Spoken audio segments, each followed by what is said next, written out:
هذا هو حرف النون.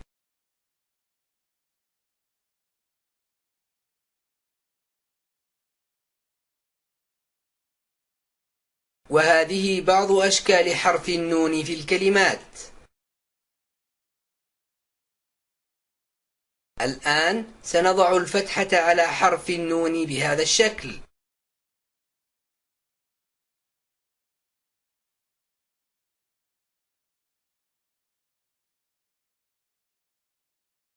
وسنتعلم كيف يكون صوت النون مع الفتحة.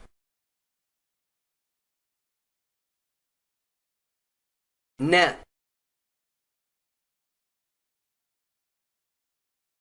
ن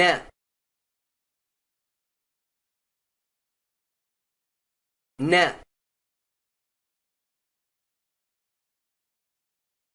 ن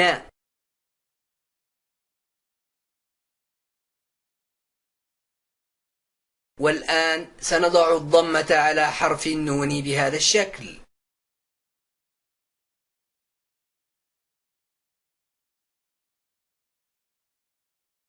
وسنتعلم كيف يكون صوت النون مع الضمة.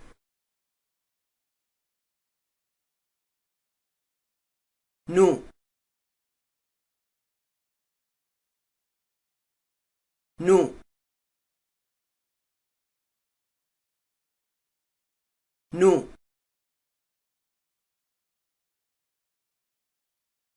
نو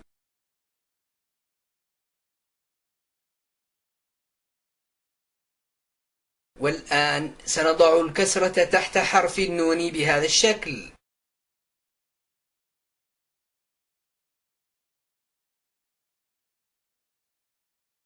وسنتعلم كيف يكون صوت النون مع الكسرة.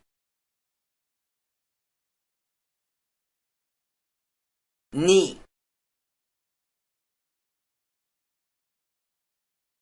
ني ني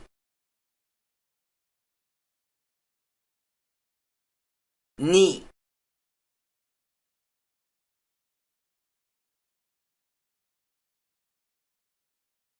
وأخيرا نطبق ما تعلمناه سابقا وننطق سويا الحرف مع كل حركة.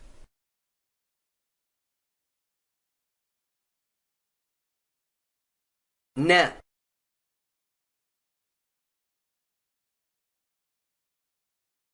نو